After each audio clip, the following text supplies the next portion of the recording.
Boa noite, Dom. Tenho um relato que acredito que você irá gostar de escutar. Durante a época da faculdade, eu ganhava um dinheiro extra cuidando da casa de uma família toda vez que eles saíam para as férias anuais. Várias situações estranhas e até assustadoras aconteceram nesse período, mas uma delas, em particular, me fez desistir de vez do trabalho. Eu estava nos meus 20 e poucos anos tentando fazer o que fosse necessário para pagar as contas, e cuidar de casas era apenas um dos diversos bicos que mantinha. Dessa vez, a família tinha planejado uma viagem de 2 semanas para fora do país e não teria ninguém de plantão para cuidar da casa. Se algo inesperado acontecesse, eu seria a responsável por chamar a polícia ou avisar os parentes, dependendo do caso. Vale ressaltar que antes desse episódio, eu já havia passado por algumas situações incomuns na casa deles, mas nunca ao ponto de me assustar tanto a ponto de recusar o trabalho, até porque eles pagavam muito bem. Além disso, por trabalhar em um abrigo de animais, eu sabia lidar com bichos, especialmente gatos, e entendia bem o comportamento deles. Essa família, em particular, tinha 4 gatos bem tranquilos e sociáveis. Nos primeiros dias, tudo correu tranquilamente. Eu dormia no quarto de hóspedes e ia para a faculdade a partir da casa deles, que era próxima o suficiente para que eu fosse andando até a aula, economizando o gasto com o estacionamento e sem precisar me preocupar com o almoço, já que podia voltar para a casa para comer. Mas depois de alguns dias, as coisas começaram a sair do normal. Uma noite, meu namorado da época decidiu levar o jantar para passarmos um tempo juntos, pois ele sabia que eu ficava um pouco inquieta sozinha naquela casa. Ficamos no quarto de hóspedes, assistindo TV e jantando por algumas horas, até que ele resolveu que estava na hora de ir. Ele costumava passar a noite lá de vez em quando, mas naquela noite em especial, ele mencionou ter um pressentimento forte de que precisava dormir em casa. Ainda tentou me convencer a fazer o mesmo, insistindo que a sensação era incômoda demais para ignorar. Já passava da meia-noite e eu sinceramente não queria voltar para a casa dos meus pais. Minha relação com a minha família era complicada e estar ali, cuidando da casa, era a minha única chance anual de escapar um pouco desse ambiente. Meu irmão, que também era meu melhor amigo, já havia se mudado por conta da atmosfera tóxica e desde então, aquele lugar deixara de ser um lar para mim. Eu disse a ele que estava segura, que trancaria tudo quando ele saísse. Ele ainda parecia inquieto e tentou me convencer mais uma vez, explicando que, embora já tivesse dormido ali antes, naquela noite algo na casa parecia perturbador. Para mim talvez fosse o fato de que a casa já tinha mais de 100 anos, mas acabara de passar por uma reforma, o que me dava uma sensação de segurança. Falei a ele sobre o alarme que eu sempre ativava, lembrando também que o bairro era seguro e que eu tinha a companhia dos 4 gatos. Ele foi embora, ainda hesitante, e foi aí que as coisas começaram a acontecer. Fechei todas as portas e janelas com cuidado, trancando tudo e ativando o alarme de segurança. Assim que me deitei na cama, a TV começou a ligar sozinha. Havíamos acabado de usá-la, então a primeira coisa que pensei foi que talvez eu tivesse esbarrado no controle remoto por engano. Mas logo percebi que ele estava ali, em repouso, no criado mudo. Desliguei a TV rapidamente, mas assim que fiz isso, ela ligou de novo. Era bem estranho, ainda mais considerando que ela tinha funcionado perfeitamente durante toda a noite. O mais bizarro é que toda vez que a TV ligava sozinha, ela sintonizava num canal fora do ar, exibindo apenas uma tela estática em preto e branco, como se não houvesse nenhum sinal. Desliguei várias vezes, e várias vezes ela insistiu em religar sozinha. O medo começou a me dominar, então desliguei a TV completamente. Apesar de já ter passado por situações estranhas nessa casa antes, nada tinha se comparado a isso. Tentei me acalmar, pensando que, como a casa fora reformada recentemente, talvez fosse um problema elétrico. Mesmo assim, optei por não ir embora e acabei pegando no sono no sofá. No dia seguinte, meu namorado veio me ver outra vez. Contei a ele o que havia acontecido na noite anterior e ele sugeriu que eu deveria ter ido para casa. Embora ainda estivesse assustada, confesso que a experiência, por mais inquietante que fosse, ainda era mais suportável do que voltar para a casa da minha família. Naquela noite, jantamos juntos de novo e decidimos assistir a um filme na sala. Aqui é importante que eu descreva um pouco a casa para facilitar a compreensão do que veio a seguir. Ela possui 2 andares. No primeiro, você entra pela porta principal e já se encontra diretamente na sala de estar. O segundo andar é, na verdade, um porão que serve como uma ampla sala de convivência e também possui um quarto que pode ser usado para visitas. As escadas que levam para o andar de baixo rangem de forma assustadora. Um barulho intenso e incômodo que, para mim, era inexplicável não terem corrigido durante a reforma. Quanto aos gatos, eles circulavam por todos os cantos, curiosos e presentes. Tinham a personalidade independente típica dos gatos.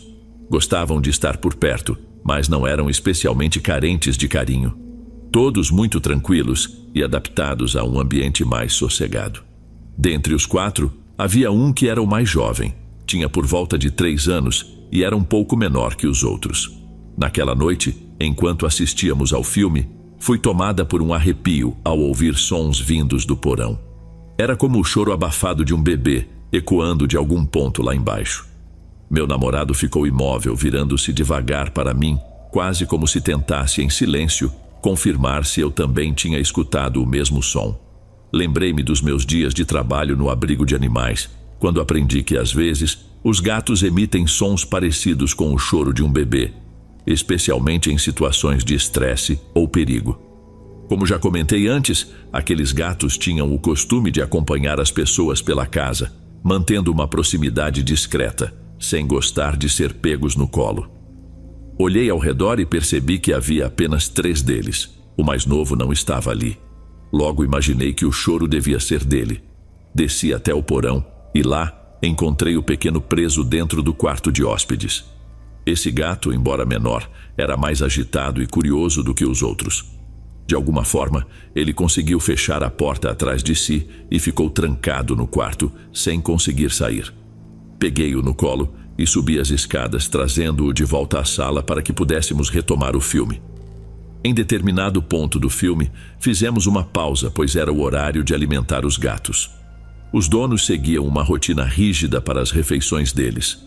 O local onde as tigelas ficavam era na cozinha, e a cozinha era justamente a área que conectava o porão ao resto da casa. Para ajudar a entender melhor a distribuição dos cômodos, a entrada principal dá direto na sala de estar. Essa sala se divide em 2 direções distintas. Uma leva à cozinha e a outra aos 3 quartos. O de hóspedes, o quarto principal e o do filho da família. A cozinha, por sua vez, serve como ponto de passagem para o porão e a sala de estar. Esses gatos tinham um comportamento peculiar. A única hora em que preferiam ficar sozinhos era durante e logo após as refeições. Assim que comiam, gostavam de se isolar para tirar uma soneca ou descansar com a barriga cheia. Eles normalmente escolhiam o quarto principal ou o quarto do adolescente, pois esses cômodos guardavam o cheiro familiar da família. Esse hábito se repetia todos os anos em que eu cuidava deles, então já era esperado que eles sumissem por um tempo depois de comerem. Terminamos de assistir ao filme e fomos para a cozinha, sem nenhum sinal dos gatos por perto. Enquanto aproveitávamos o jantar, fomos surpreendidos outra vez pelo som de um choro vindo do porão.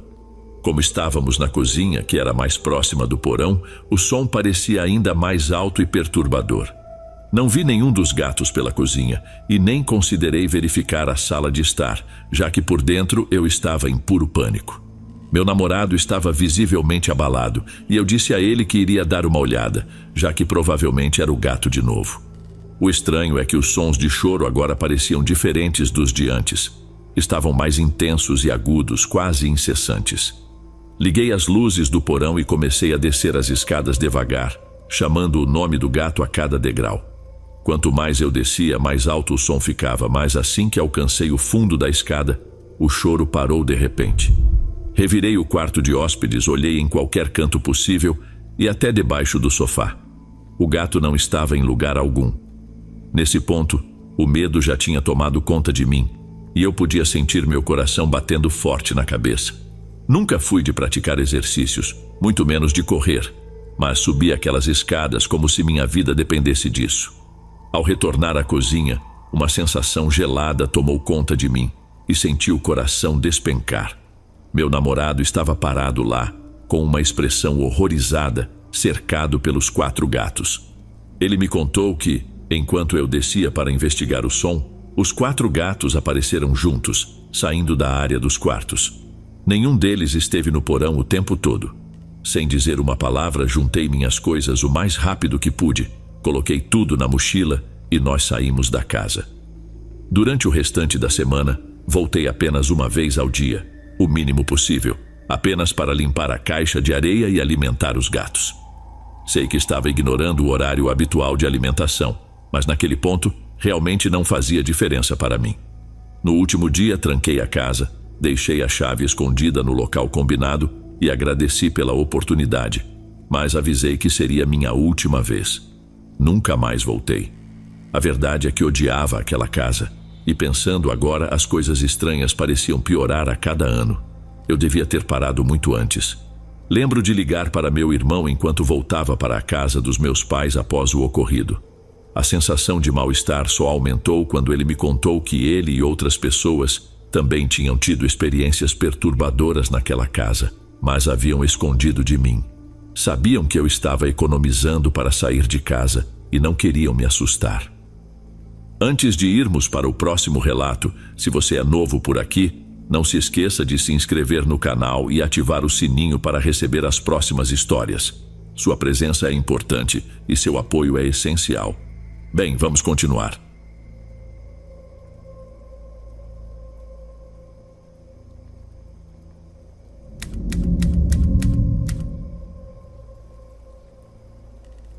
Meu nome é Miguel e há anos ganho a vida como entregador.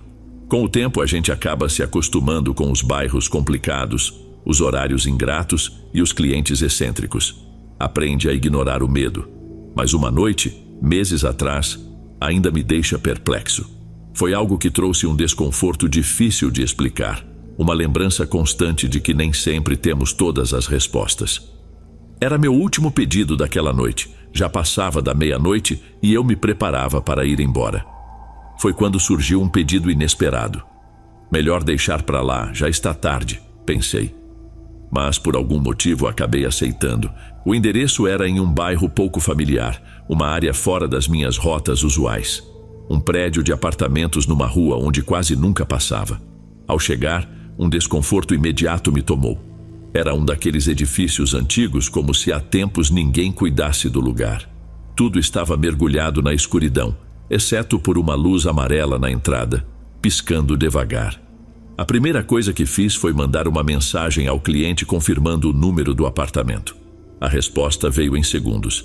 Deixe na porta do prédio e me avise quando terminar. Não estranhei. Alguns clientes preferem evitar o contato direto. Desci da moto, peguei a sacola com a encomenda e caminhei até a entrada, mergulhada em um silêncio absoluto. Quando me preparava para deixar o pedido, outra mensagem chegou. Não na entrada. Deixe no 4º andar, no fim do corredor. Ficar subindo escadas àquela hora era a última coisa que eu queria, ainda mais sem elevador, mas imaginei que talvez fosse alguém idoso ou com alguma dificuldade. Subi andar por andar e o silêncio parecia ficar mais denso a cada passo. Era estranho, pois prédios antigos geralmente têm ruídos, madeira rangendo, canos estalando, vozes ao longe. Mas ali não havia um som sequer. Cada andar parecia mais deserto que o anterior.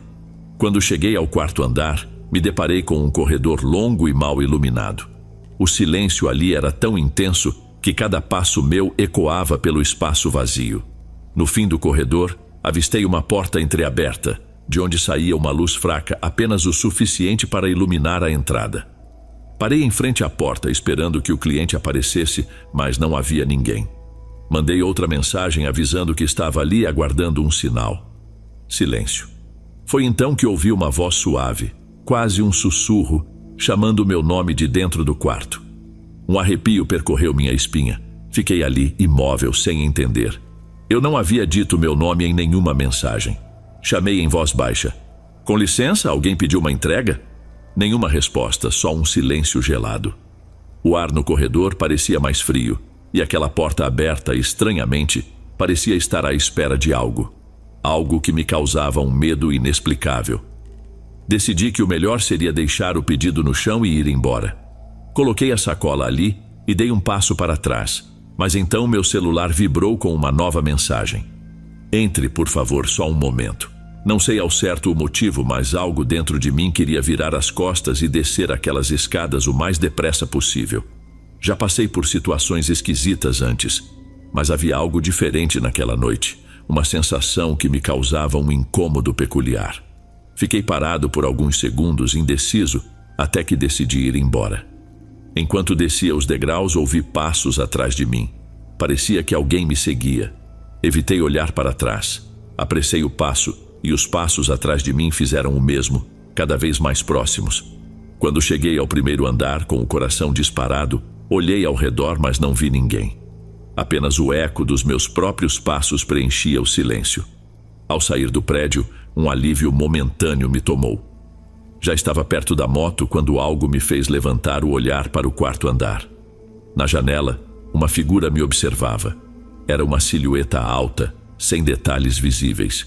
Fiquei ali paralisado, tentando distinguir o rosto, mas uma penumbra escondia qualquer traço. Então, devagar, essa figura ergueu a mão e me acenou, num movimento lento e quase antinatural, como se fosse uma despedida.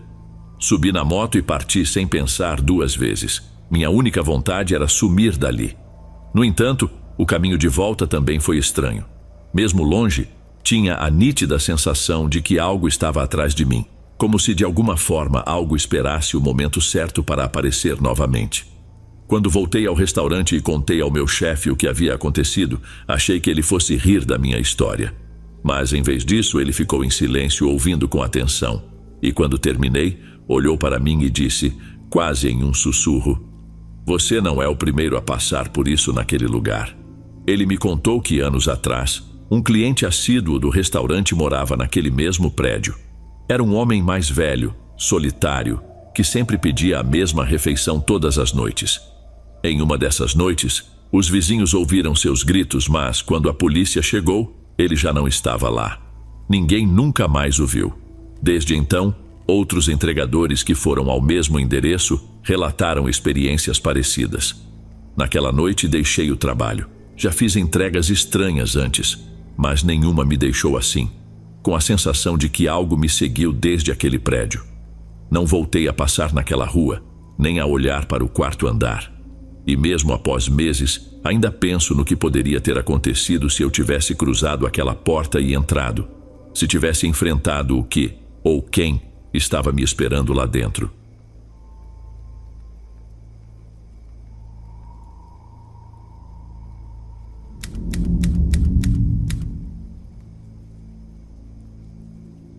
Tenho 28 anos e sempre fui apaixonada por animais desde a infância, o que acabou me guiando para uma carreira dedicada a eles.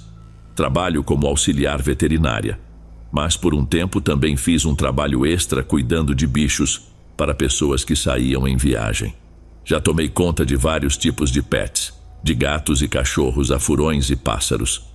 Algumas vezes assumi a responsabilidade de cuidar de casas inteiras por finais de semana para clientes que aparentemente não tinham familiares disponíveis para essa tarefa. Como sou uma mulher jovem que já atua em um hospital veterinário, a maioria das pessoas se sentia à vontade em deixar suas casas sob meus cuidados durante suas ausências. Eu não era uma desconhecida qualquer. Meu histórico e minhas referências estavam acessíveis online. Em um certo dia recebi uma resposta ao meu anúncio de um homem chamado Carlos, interessado nos meus serviços. Ele precisava de alguém que cuidasse de sua arara, com mais de 20 anos de idade, e de seu gato durante um fim de semana em que ele estaria fora. Logo na primeira mensagem, Carlos mencionou a quantia de $300 pelo serviço completo. Achei a oferta justa e aceitei, pois tenho experiência com diversas araras, inclusive araras canindé, embora essa fosse a primeira vez que cuidaria de uma durante um fim de semana inteiro. Nos encontramos na casa de Carlos, que era um imóvel de esquina, simples e típico da vizinhança. Ele era um homem de estatura baixa, aparentando algo em torno dos 50 anos, com cabelo e bigode grisalhos. Parecia uma pessoa bem amigável, o que, na minha experiência, é comum entre quem gosta de animais. Depois de uma breve apresentação, conheci o pássaro Nino e o gato Félix. Nino era enorme, e a experiência que já tive com araras provavelmente foi um dos motivos pelos quais Carlos confiou em mim para o serviço. Ele me explicou o temperamento de Nino, suas manias, e me deu orientações sobre como acalmá-lo caso ele fizesse muito barulho. Nino repetia a frase "Papai chegou", enquanto Carlos o manipulava. Ele ria e explicava que essa era a saudação do pássaro sempre que o via. Nino também sabia falar outras frases curtas, de 2 ou 3 palavras cada. Após me mostrar como limpar a gaiola e outras instruções importantes, Carlos me apresentou o resto da casa e detalhou a frequência de alimentação de Félix. Ele pediu que eu evitasse entrar em outros quartos no andar superior, exceto o quarto de hóspedes, onde eu ficaria. Também havia um banheiro ao lado, e Carlos disse que eu poderia usar a comida dele, embora eu tenha levado a minha própria, pois sigo uma dieta vegana. Quando terminamos de conversar e ele já se sentia mais confortável, entregou-me a chave da casa e partiu. Observei pela janela enquanto ele se afastava e fiquei sozinha com Nino e Félix. Já era noite por volta das 8 horas e estava escuro lá fora, então não havia muito o que fazer naquele momento. Félix já estava alimentado e Carlos havia deixado comida suficiente na gaiola de Nino para passar a noite. A gaiola ficava na sala de estar, praticamente no centro da casa, ao lado da televisão. Então liguei a TV e me acomodei no sofá. Félix havia se escondido em algum canto fora do meu campo de visão. Nino, por sua vez, estava quieto, apenas me observando da gaiola. Depois de algumas horas assistindo TV e comendo meu jantar, decidi ir dormir. Não havia razão para ficar acordada até tarde. Fui para o quarto com a porta aberta e, no meio da noite, acordei com um som. Era um barulho seco, como 2 estalos altos. Sentei na cama e fiquei escutando por um instante.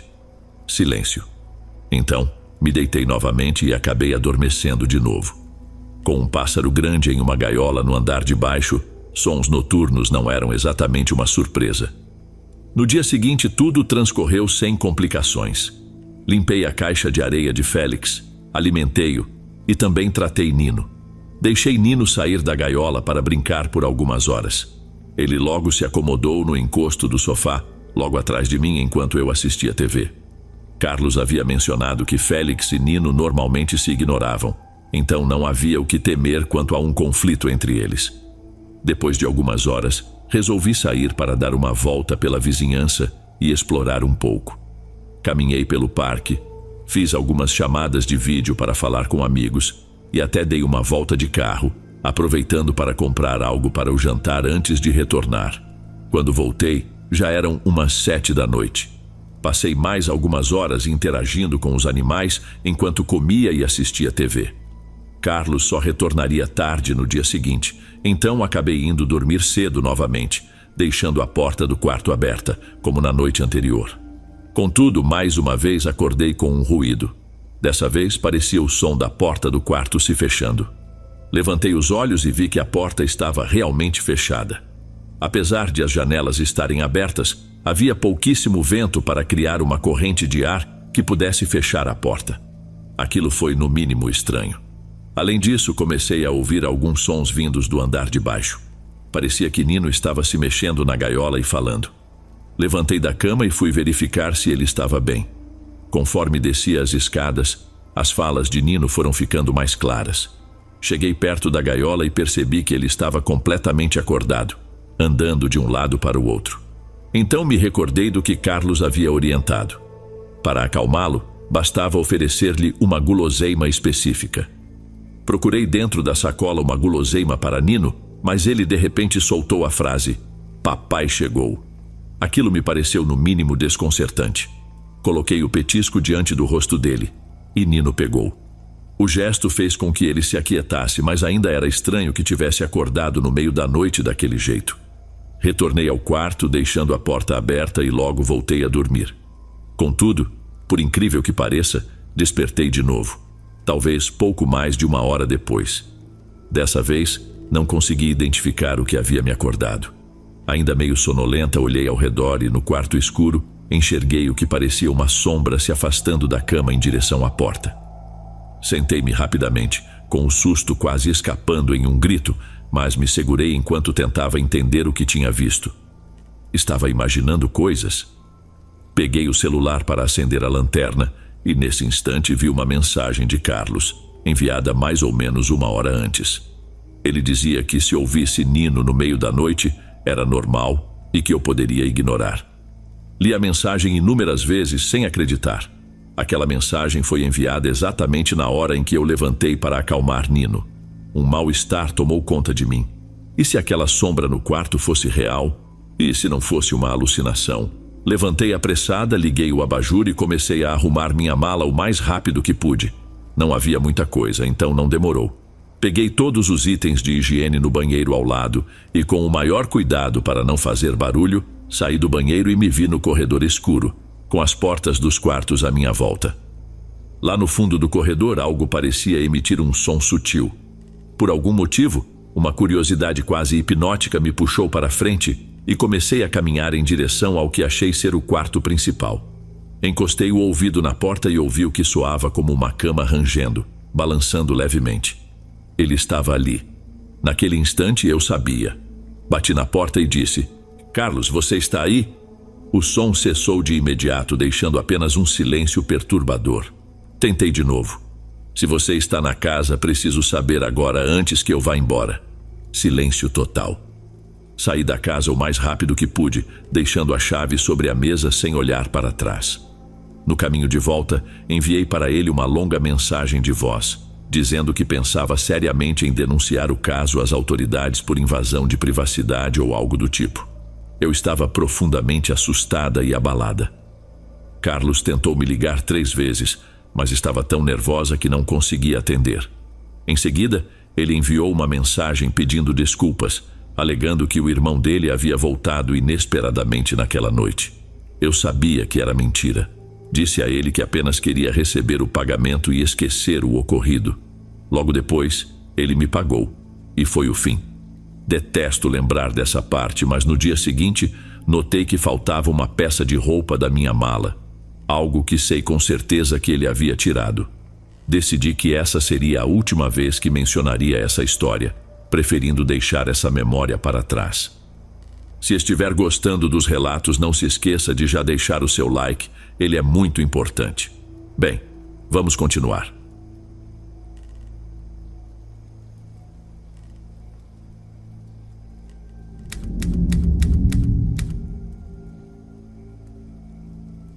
Nunca fui de acreditar em fenômenos estranhos, nem em histórias de fantasmas. Mas o que vivi numa noite mexeu um pouco com minha forma de enxergar essas coisas. Trabalho como entregador de comida, sempre de bicicleta, e já conheço bem a cidade. Já passei por ruas e bairros entregando para todo tipo de gente e lugar. Contudo, certa noite, uma entrega me deixou com aquela sensação difícil de ignorar. Um pressentimento que parece grudar na gente. Era uma terça-feira, dia comum. Passei a tarde toda pedalando para fazer entregas e já estava prestes a encerrar o expediente. Lá pelas 9:30 da noite, recebi mais um pedido. O endereço ficava no centro, a poucos quarteirões de onde eu estava, então aceitei sem pensar muito. Era uma casa que eu não recordava ter visto antes, mas por ser perto, não imaginei que fosse complicar. O pedido era grande, sugerindo que talvez houvesse uma reunião ou encontro acontecendo. Até aí, tudo normal. Mas tinha um detalhe. Uma anotação junto ao pedido dizia: "Deixar a comida na porta. Ninguém vai atender." Não dei muita importância. Já é comum que alguns clientes prefiram evitar o contato. Cheguei rapidamente. A rua estava silenciosa e a casa, embora fosse parecida com as outras do bairro, tinha um ar um pouco mais sombrio, como se estivesse esquecida e sem cuidados há tempos.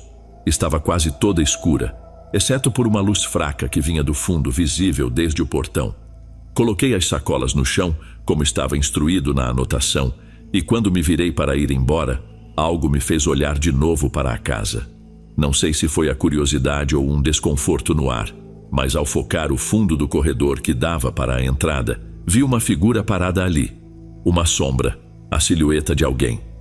Era como a forma de um homem, distante demais para distinguir o rosto, mas claramente tinha alguém lá, imóvel, como se observasse.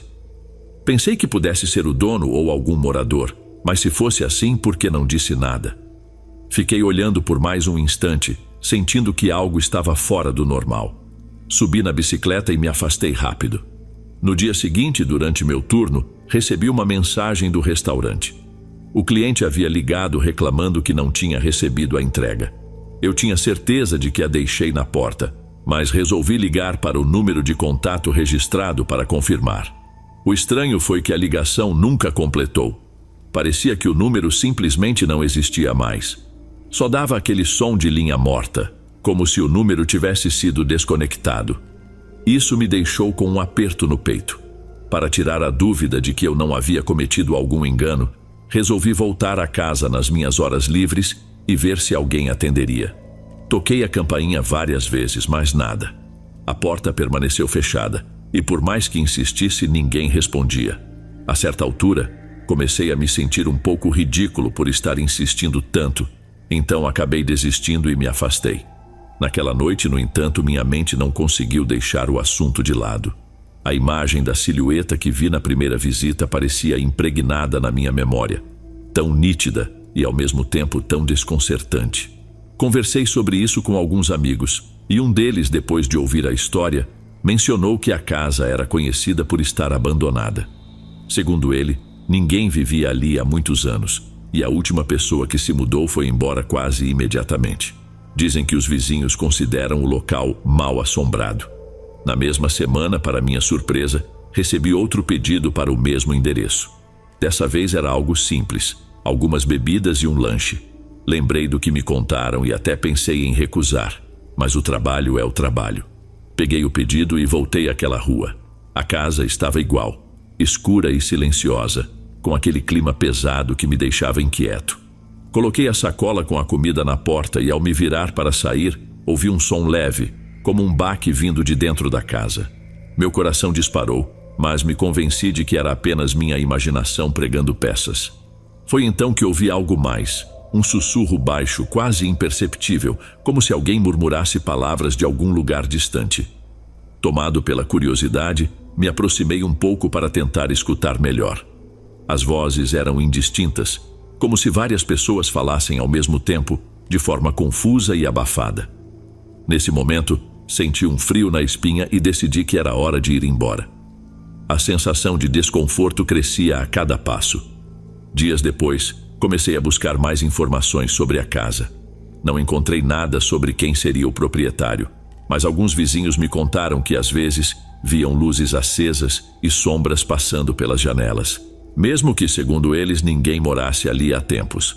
A partir daquela noite, nunca mais recebi pedidos para aquele endereço, o que apenas aumentou minhas suspeitas. Fiquei pensando se alguém teria notado que algo estranho estava acontecendo ali, ou se quem havia feito o pedido queria manter o assunto em segredo. O pior aconteceu logo depois. Durante uma entrega naquela região, um senhor me chamou da janela. Ele perguntou se eu era o entregador que havia deixado comida naquela casa. Ao confirmar, o homem se benzeu e disse que tempos atrás encontraram restos por lá, sinais de animais sacrificados e coisas do tipo. Segundo ele, anos atrás, houve quem tentasse realizar rituais, e desde então, a casa teria ficado marcada. Quando mencionei a figura que tinha visto, ele me olhou com seriedade e disse: "Aquela casa não está vazia, nunca esteve vazia. Desde então, sempre que passo perto daquele lugar, sinto um desconforto profundo. É como se algo tivesse ficado comigo, uma marca ou um pressentimento ruim. Não tenho provas, mas sinto que naquela noite, algo ou alguém estava lá dentro. Por isso agora evito ao máximo passar perto. Não sei se o pedido que entreguei era realmente para alguém ou se alguma força estava brincando comigo. De uma coisa, no entanto, tenho certeza. Aquela silhueta na escuridão nunca sairá da minha memória."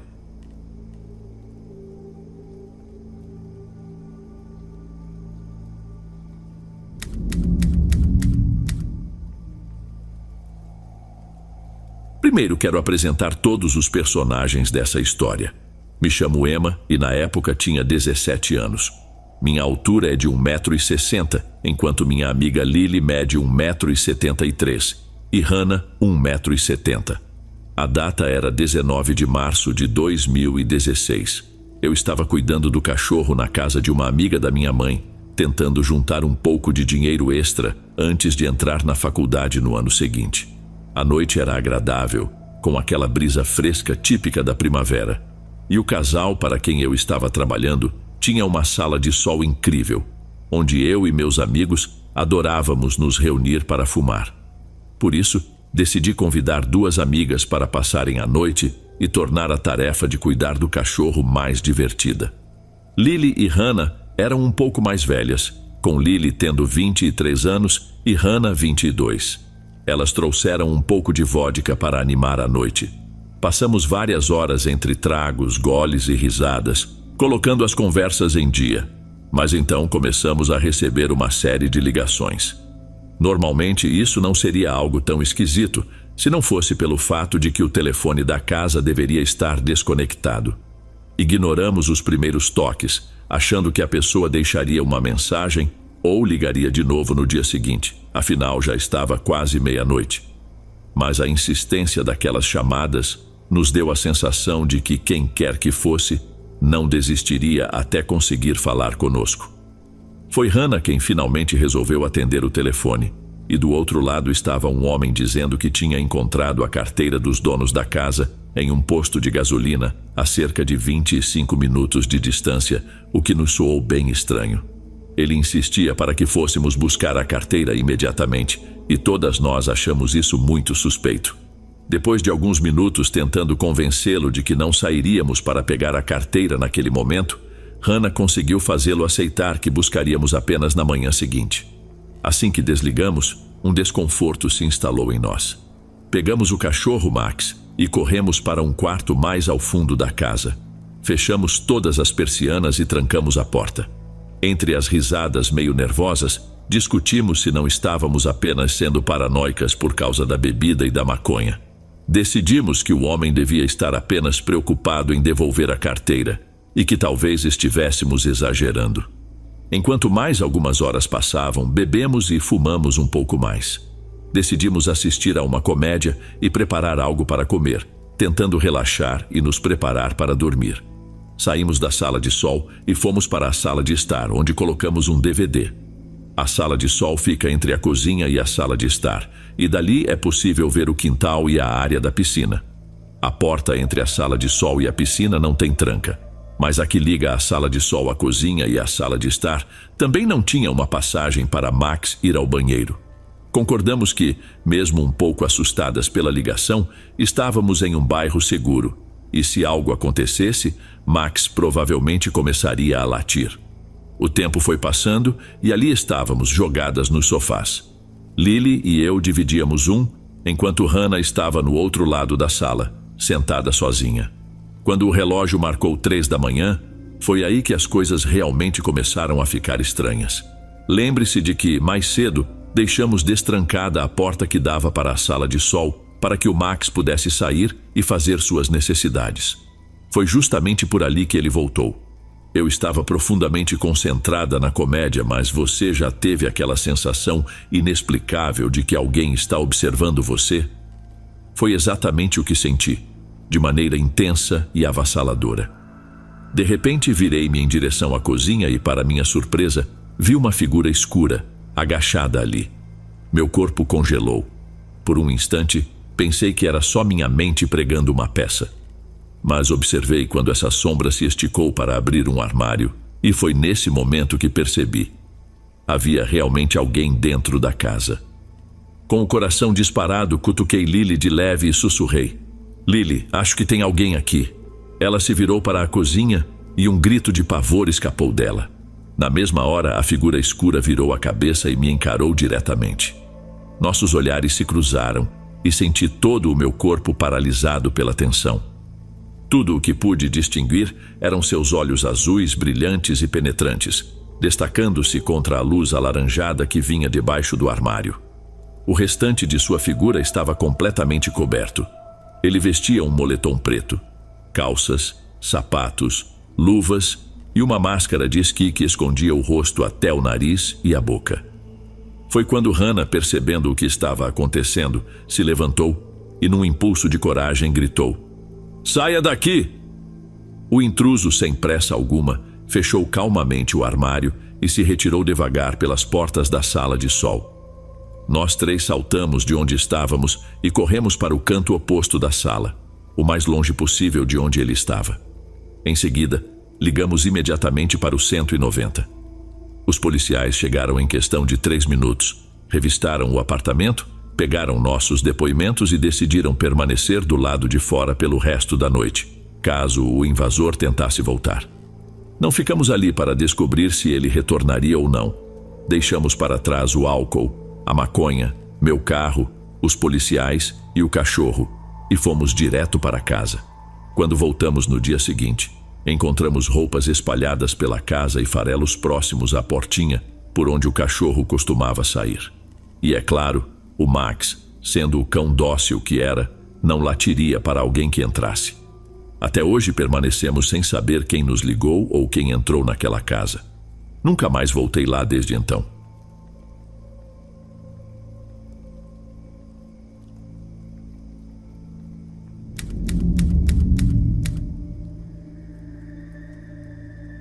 Na época da faculdade, eu me dava bem com minha colega de quarto, Megan. Ela tinha o hábito de deixar as coisas desorganizadas de vez em quando. Mas, fora isso, convivíamos sem conflitos. A gente sempre trocava coisas, pegava emprestado uma da outra com naturalidade. O dormitório onde morávamos tinha beliches, o que para mim era um tanto incomum para dormitórios universitários. Eu dormia na cama de cima, já que acordo fácil com qualquer barulho. E Megan tinha o costume de se levantar no meio da noite, o que certamente me despertaria se eu estivesse na cama de baixo. Houve uma noite em particular que ainda me intriga.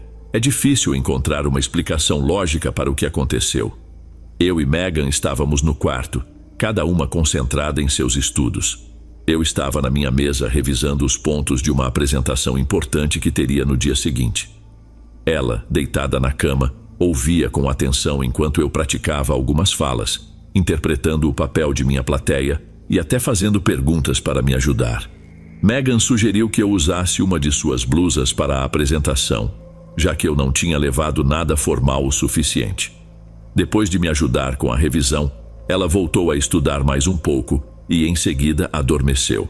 Eu ainda precisava continuar estudando, mas para não incomodá-la, apaguei a luz da mesa e subi para o beliche, usando apenas o brilho do laptop para revisar. Megan às vezes roncava, então quando ouvi o som familiar, soube que ela estava dormindo profundamente.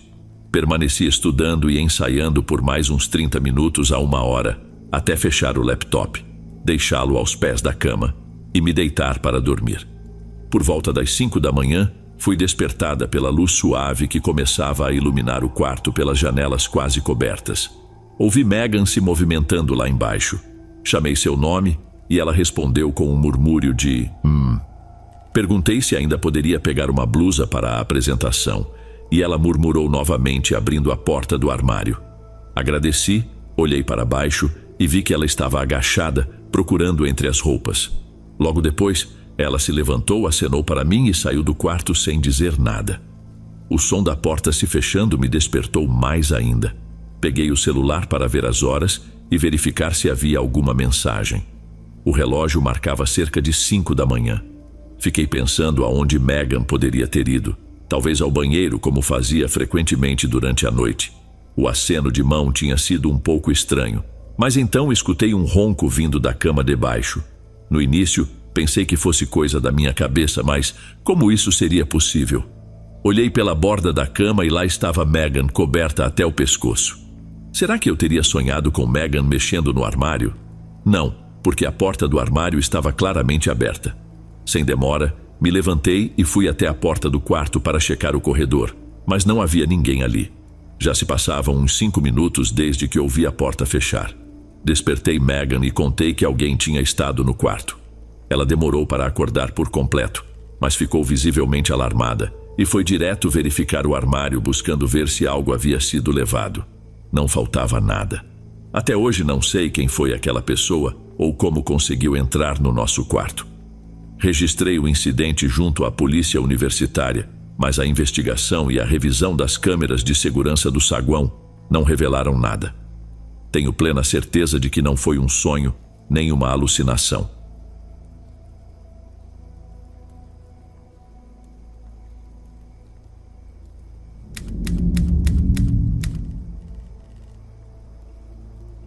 Antes de tudo, gostaria de me apresentar e agradecer o espaço. Meu nome é Luiz e no meio da década de 80, ainda jovem e recém-chegado à cidade grande, consegui meu primeiro trabalho como entregador em uma pizzaria. Era minha estreia longe da terra natal, numa cidade movimentada, com ruas que mais confundiam do que orientavam e bairros que eu mal começava a reconhecer.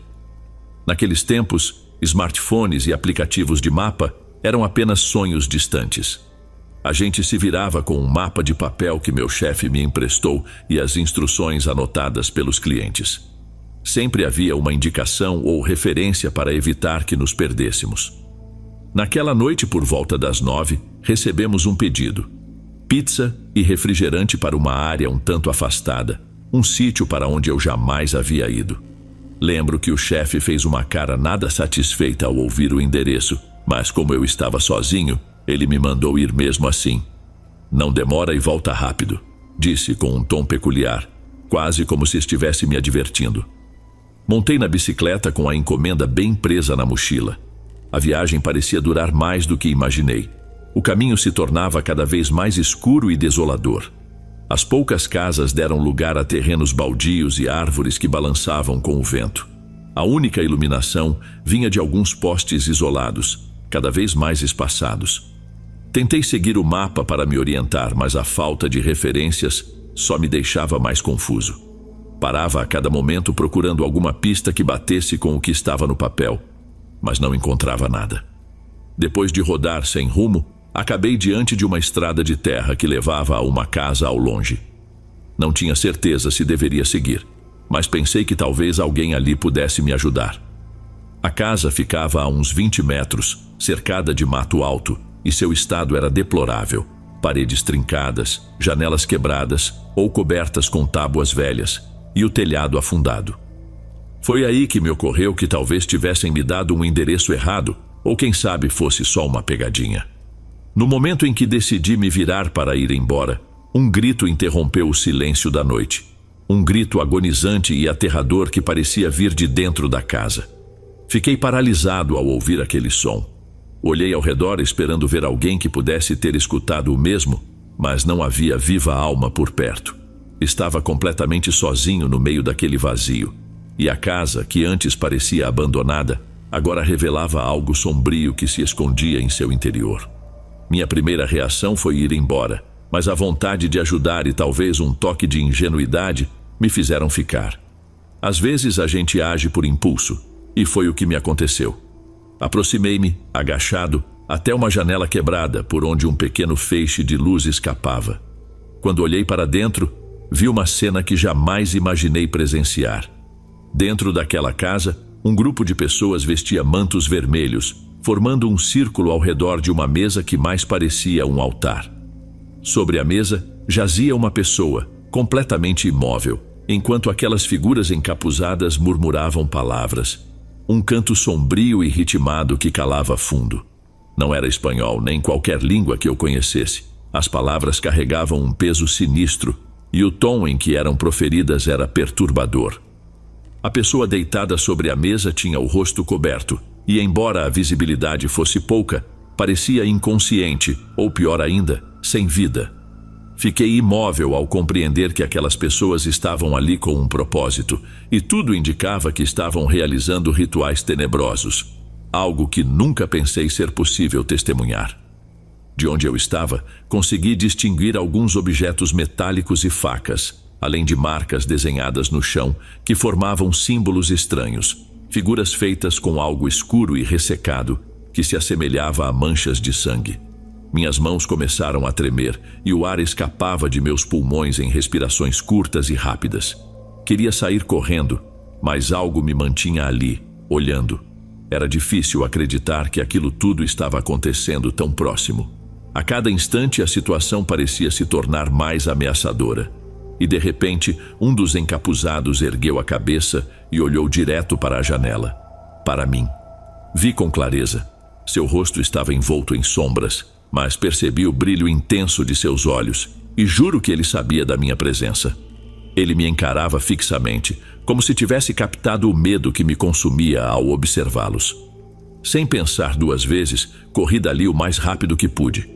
Saltei pela janela e me joguei na bicicleta, pedalando como se minha vida dependesse disso, enquanto ouvia gritos vindos daquelas pessoas, como se estivessem tentando me alcançar. A volta para o restaurante foi um verdadeiro pesadelo. Eu pedalava com toda a minha força, o olhar fixo para a frente, sem ousar olhar para trás. Minhas pernas ardiam, mas não parei até estar de volta ao local onde trabalhava. Ao chegar, mal conseguia falar. As palavras não saíam e eu estava tão agitado que o chefe se aproximou para tentar me acalmar. Com esforço contei tudo o que havia visto. Os gritos, as vestes, o homem deitado sobre a mesa, tudo. Mas a reação dele não foi a que eu esperava. Em vez de demonstrar surpresa ou sequer sugerir chamar a polícia, ele me olhou em silêncio como se estivesse ponderando o que dizer.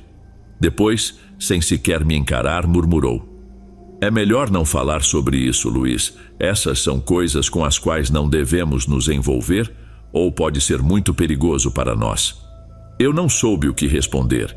Fiquei olhando para ele, esperando alguma explicação que nunca veio, e no fim, apenas me despedi e fui embora.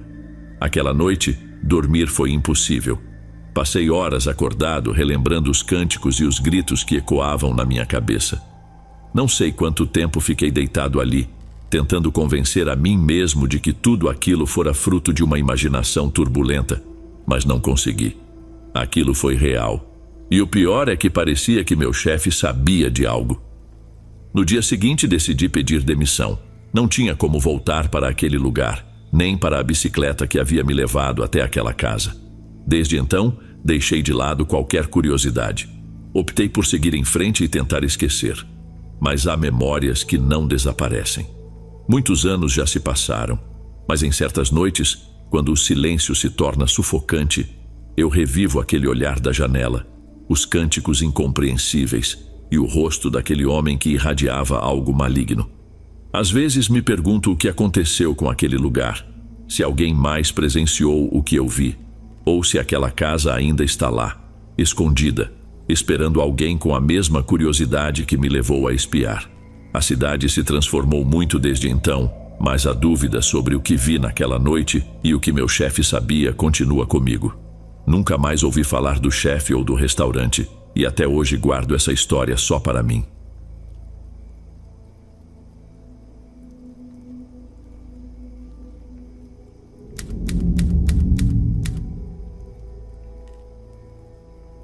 No meu terceiro ano na universidade, dividíamos uma suíte dentro do campus. O conjunto era formado por 4 quartos, abrigando metade dos nossos amigos, além de uma sala comum e uma pequena cozinha que todos compartilhavam. Nosso amigo David, que inicialmente vivia conosco, decidiu se mudar para um apartamento com outro colega. Então a administração automaticamente nos enviou um novo morador.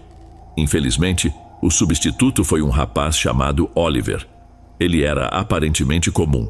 Cabelos loiros curtos, barba quase inexistente, sobrancelhas bem claras e altura marcante, cerca de 1,93 m.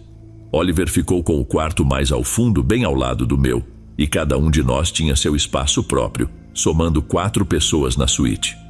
Nos primeiros dias, Oliver parecia manter certa distância, até que um dia, ao voltar das aulas, o encontrei sentado na sala de estar. Ele mencionou que precisava compartilhar algo comigo e revelou que tinha parasônia, um distúrbio do sono que, segundo ele, fora o motivo de sua transferência do antigo dormitório. Eu não fazia ideia do que aquilo significava, mas ele explicou que esse problema o fazia falar ou até gritar durante o sono, como resultado de pesadelos intensos. Ele disse que queria que todos soubéssemos disso para não ficarmos desconfortáveis. Para ser sincero, essa primeira conversa com ele me deixou mais intrigado do que aliviado. Esperava uma conversa para conhecê-lo melhor, não para descobrir que ele lidava com um distúrbio noturno. Eu também não compreendi muito bem a urgência dele em nos contar. Enviei uma mensagem para o grupo de mensagens da suíte, onde David ainda estava incluído, perguntando se Oliver tinha falado sobre o distúrbio do sono com os outros. Todos responderam que não, seguidos de risadas e perplexidade.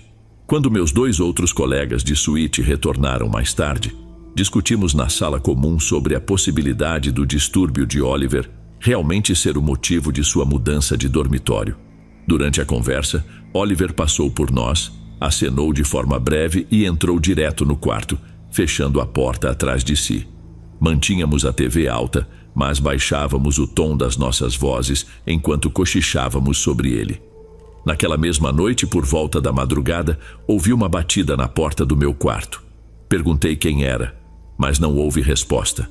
Ignorei, mas a ideia de que poderia ser Oliver me veio à mente. No dia seguinte, questionei meus colegas se algum deles havia batido na minha porta durante a noite, e ambos negaram. David achou a situação hilária. Já começava a me sentir incomodado e esperava que aquilo não se repetisse, pois estava me deixando inquieto. Algumas noites depois, a situação piorou. Era madrugada e eu despertei e olhei o celular. Eram 2 da manhã. Ouvi passos pelo corredor e, mais uma vez, batidas na minha porta. Decidi não responder, já ciente de que era Oliver e sua presença começava a me causar certo medo. Ele claramente estava andando pela casa enquanto dormia. Enviei outra mensagem para o grupo, relatando o ocorrido, mas só recebi respostas pela manhã, com eles dizendo que não ouviram nada, provavelmente por estarem mais distantes do quarto de Oliver, que ficava ao lado do meu. Naquele dia, bati na porta do Oliver e perguntei diretamente se era ele quem andava batendo na minha porta nas madrugadas. Ele afirmou que não tinha qualquer lembrança disso, mas pediu desculpas e explicou que não havia mencionado que seu problema de parasônia incluía episódios de sonambulismo. Disse que era inofensivo e que eu não precisava me preocupar. No entanto, eu não conseguia encarar aquilo como algo completamente sem perigo, já que estava me acordando e causando sustos em plena noite. Passaram-se alguns dias, talvez uns 3 ou 4, e não houve mais batidas repentinas na madrugada, o que foi um alívio para mim. Mas, se a história tivesse parado por aí, eu provavelmente nem a contaria. Certa noite fui despertado por um ruído dentro do meu quarto. Olhei em volta e vi Oliver no canto, encarando a parede e murmurando algo para si mesmo. Chamei seu nome, e ele se virou para mim, repetindo sem parar: "Abra a porta, abra a porta." Aquilo foi perturbador. Ele olhava em minha direção, mas não parecia enxergar realmente. Seu olhar parecia atravessar-me. Vi um sorriso estranho surgir em seu rosto, e ele soltou uma leve risada antes de sair do quarto e desaparecer pelo corredor. Eu fiquei sem saber se deveria acordá-lo ou não. Não entendo nada sobre sonambulismo e distúrbios do sono. Enquanto pensava, o silêncio tomou conta. Então peguei o celular para mandar uma mensagem para meus amigos. Porém, antes que eu pudesse digitar, um estrondo ensurdecedor ecoou do lado de fora, acompanhado por gritos de Oliver. "Abra a porta!" Ele gritava com uma intensidade assustadora. Corri até a área comum e o vi no fim do corredor esmurrando a porta de um dos nossos colegas de quarto. Corri até ele e comecei a sacudi-lo, tentando trazê-lo de volta à consciência. O barulho acordou meus outros 2 colegas que se juntaram a mim, todos tentando despertar Oliver. Quando finalmente parou, ele nos olhou com uma expressão vazia e murmurou "Me desculpem, pessoal", antes de retornar ao quarto. Ficamos ali, os 3, estáticos, sem palavras e sem saber como reagir. Algum vizinho deve ter chamado a polícia do campus, porque logo apareceram na nossa porta. Tivemos que contar o que estava acontecendo. Oliver conversou com eles por um tempo e depois voltou para o quarto. Naquela noite, fiz questão de trancar bem a minha porta. No dia seguinte, Oliver havia simplesmente sumido, deixando o quarto como se nunca tivesse estado ali. Como eu disse, não entendo nada sobre sonambulismo ou distúrbios desse tipo, mas o que vi não parecia ser apenas sonambulismo. Não sei o que se passa na cabeça daquele rapaz, mas fica claro para mim que ele precisa de ajuda.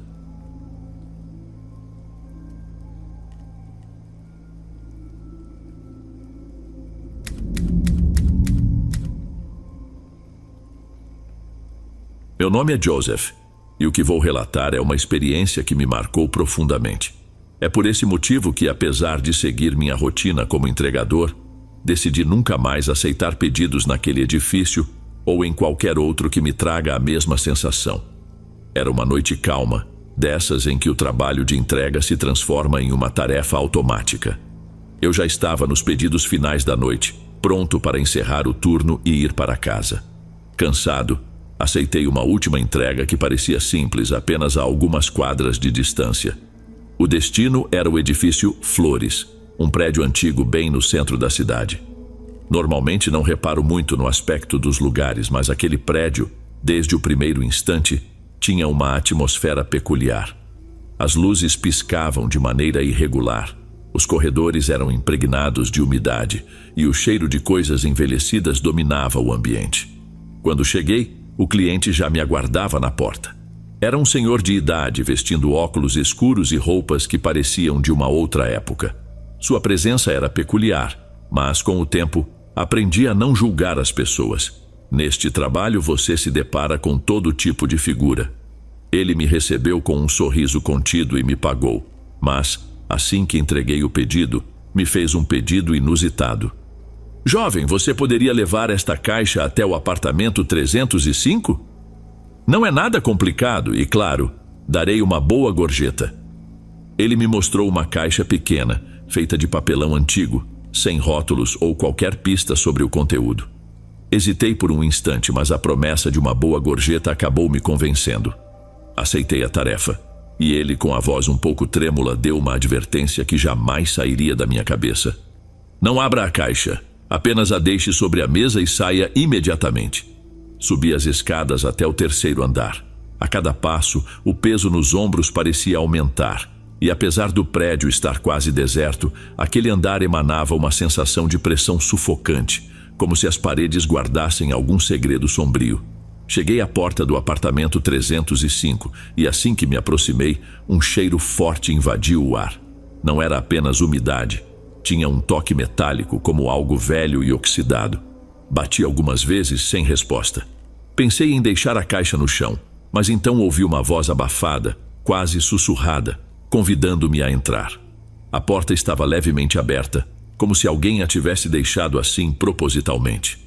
Fiquei paralisado por um instante, mas o desejo de concluir o trabalho rapidamente me impulsionou. Empurrei a porta e entrei. O apartamento era praticamente vazio. Havia apenas alguns móveis cobertos de pó e uma televisão antiga ligada, sem sinal. A tela exibia apenas uma imagem de ruído estático, e o som monótono reverberava por todo o ambiente, intensificando a sensação de desconforto. Aproximei-me da mesa da sala e, no momento em que ia deixar a caixa, a voz voltou a soar, como um aviso. Não consegui evitar a impressão de que algo terrivelmente errado permeava aquele lugar. Ainda assim, deixei a caixa sobre a mesa e me virei para sair dali o mais rápido possível. Enquanto caminhava até a porta, meus olhos caíram acidentalmente sobre uma pequena mesa lateral. Havia uma fotografia emoldurada, e o que vi nela me congelou. Era o mesmo homem que me havia atendido na entrada, posando ao lado de um grupo de pessoas com expressões sombrias, todos vestidos com roupas de uma época distante. Ao reconhecer seu rosto, um calafrio percorreu minha espinha. A expressão dele na foto era outra, quase vazia. Tentei desviar o olhar, mas havia algo naquela foto que me deixava inquieto. Assim que saí do apartamento, desci as escadas quase em disparada. No caminho, cruzei novamente com o zelador, um homem de uns 50 anos com quem já havia trocado algumas palavras antes de subir. Sem saber direito como abordar o assunto, mencionei o encontro estranho com o senhor na entrada e o pedido envolvendo o apartamento 305. Ao ouvir o número, sua expressão mudou imediatamente. Ele me encarou com um olhar sério que misturava uma advertência silenciosa e uma certa tristeza. Meu rapaz, ninguém mora no 305 há anos. O último morador foi um senhor de idade que... Bem, ele faleceu há tempos e em circunstâncias bem estranhas. Fiquei sem palavras. Como ele poderia estar morto se eu acabara de vê-lo? Meu cérebro tentava processar a informação, mas a confusão era maior. decidi não pensar muito sobre o que o zelador dizia. Afinal, havia completado a entrega e só queria ir embora. Em casa, ainda com aquela sensação desconfortável no corpo, resolvi procurar informações sobre o prédio e o apartamento 305, mais por curiosidade do que por qualquer outra coisa. Foi então que encontrei uma notícia antiga relatando um incêndio no apartamento. Descobri que nos anos 80, várias pessoas haviam morrido ali, e uma das vítimas coincidia exatamente com a descrição do cliente que me pedira o favor. Comentava-se que ele era um homem recluso, que raramente saía e que costumava pedir pequenos favores aos vizinhos, como buscar encomendas ou mover uma ou outra caixa. Desde aquela noite, sempre que o edifício Flores me vem à mente, sinto uma estranha inquietação, como se algo ainda estivesse pendente lá. A lembrança daquela caixa sobre a mesa, a televisão ligada sem motivo e a foto em preto e branco se enraizaram na minha memória. Decidi que não voltaria a passar por lá, mas, de algum modo, sinto que aquele lugar continua preso em meus pensamentos e não sei se algum dia poderei parar de me questionar sobre quem, de fato, foi o homem que me atendeu naquela noite. Antes de irmos para o último relato, se ainda estiver por aqui, comente o horário que está assistindo. Gosto de saber quem assiste os relatos até o final. Bem, vamos continuar.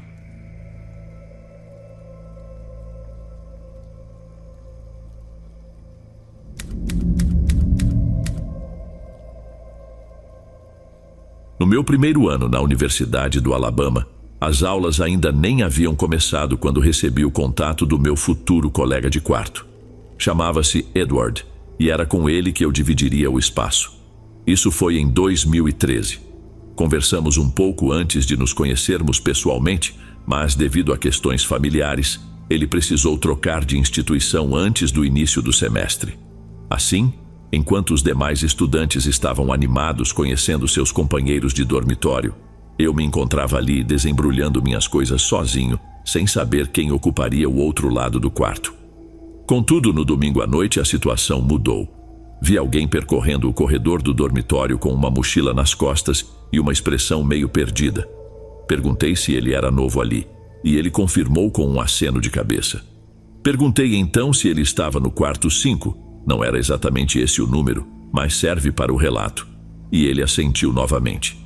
Apertei sua mão, apresentei-me e informei que seríamos colegas de quarto. Ele me contou que seu nome era Robert, mas preferia ser chamado de Toby, algo que achei peculiar, pois nunca havia conhecido um Robert que escolhesse esse apelido. Conduzi Toby até o quarto, onde meu lado já estava todo arrumado e decorado, enquanto o dele permanecia vazio.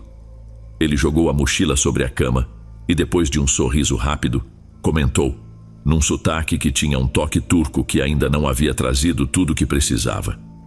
Ele abriu a mochila, tirou um único lençol e o lançou na cama. Como já passava das 9 da noite e a segunda-feira seria o primeiro dia de aula, nós dois ficamos em nossas camas trocando algumas palavras. Tentei observar seu jeito, buscando uma primeira impressão sobre o tipo de pessoa com quem eu dividiria aquele espaço. Mas, sinceramente, não consegui formar uma ideia clara dele. Após uma breve conversa, Toby deitou-se sobre o lençol improvisado e usou a própria mochila como travesseiro. A cena parecia bastante desconfortável, então ofereci um travesseiro para ele, que aceitou de imediato. Acabei pegando no sono algum tempo depois, já por volta das 10 da noite. Em algum momento acordei repentinamente sem entender o motivo. Não ouvi ruídos, mas o silêncio era tão absoluto que se tornava estranho. Eu sequer percebia a respiração de Toby. Quando me virei, levei um susto ao ver uma figura alta ao lado da minha cama. Foi só depois de um instante que percebi que era ele, que se desculpava baixinho, explicando que estava apenas indo ao banheiro. Meu coração disparou e não consegui sequer pensar em questioná-lo sobre por que estava parado ali ao lado da minha cama. Ele pediu desculpas novamente e voltou para o próprio espaço. Passei o resto da noite tentando dormir, mas preferi ficar virado de costas para ele. Na manhã seguinte fui despertado pelo alarme e notei que Toby ainda estava deitado, parecendo dormir. Fui revisar meus materiais e tive a sensação de que alguém mexera na minha bolsa. Olhei para Toby mais uma vez, que permanecia aparentemente adormecido. Resolvi então pegar alguns objetos de valor e guardá-los na mochila que levaria comigo para a aula.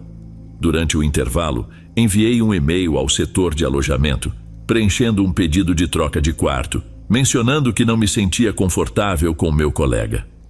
Ao retornar do campus no fim do dia, estranhei ao ver a porta entreaberta e presa com uma espécie de calço.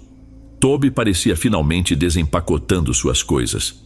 Havia uma sacola grande sobre sua cama. Entrei e fui direto para a minha, tentando me distrair com o laptop.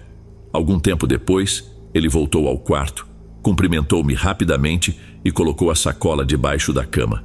Mas logo ficou parado, me encarando com uma expressão indecifrável. Fingi não notar, mas por dentro, seu jeito já começava a me incomodar profundamente. Depois de um tempo, ergui o olhar sem muito entusiasmo e ele me retribuiu com um aceno leve de cabeça, subindo em seguida para sua cama e se entretendo no celular. Naquela noite, depois de apagar as luzes, percebi que Toby estava encostado na parede, bem de frente para mim, mexendo no celular. Em vários momentos, tive a sensação desconfortável de que ele me observava. A ansiedade por uma resposta do setor de alojamento aumentava, então decidi checar o e-mail. Quando vi que haviam respondido, senti um misto de alívio e surpresa, mas a resposta não era o que eu esperava. A funcionária, meio confusa, afirmou que ninguém havia sido designado para ocupar o quarto comigo e que, segundo os registros, eu deveria estar sozinho. Olhei para Toby, que devolveu o olhar com tranquilidade. Pensei em perguntar se ele tinha uma cópia da chave, mas acabei desistindo. Peguei rapidamente meus pertences essenciais, coloquei-os na mochila e saí do quarto sem pronunciar uma palavra. Fui direto para um lugar seguro e entrei em contato com a polícia do campus para relatar o ocorrido. Quando os oficiais chegaram, Toby, ou seja lá qual fosse seu verdadeiro nome, já tinha desaparecido, levando consigo as poucas coisas que trouxera. Naquela noite, descobri que ele havia furtado algumas peças de roupa, meu carregador de iPhone e alguns mantimentos do armário. Pelo jeito, ele aguardava o momento em que eu adormecesse para vasculhar o restante dos meus pertences. Passei quase 24 horas dividindo o espaço com uma pessoa completamente desconhecida, possivelmente um morador de rua. 2 dias depois, meu verdadeiro colega de quarto finalmente chegou. Ei pessoal, obrigado por ouvirem. Clique no sininho de notificações para ser alertado de todas as futuras narrações. Lanço vídeos novos todos os dias por aqui. Espero te ver nos próximos. Agora na tela vou deixar outros 2 bons vídeos que sei que irão gostar. Te vejo por lá.